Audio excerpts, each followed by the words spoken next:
அலை சும்மா வெளுத்து வாங்குது, சுற்றி சுற்றி அடிக்குது காற்று.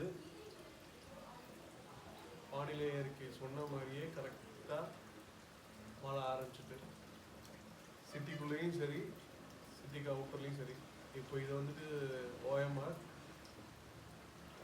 நியர்பை கேளம்பாக்கம். சிட்டிக்கு அவுட்டர்லேயுமே நல்ல மழை இருக்குது. விசிபிலிட்டி கம்மியாக தான் இருக்குது.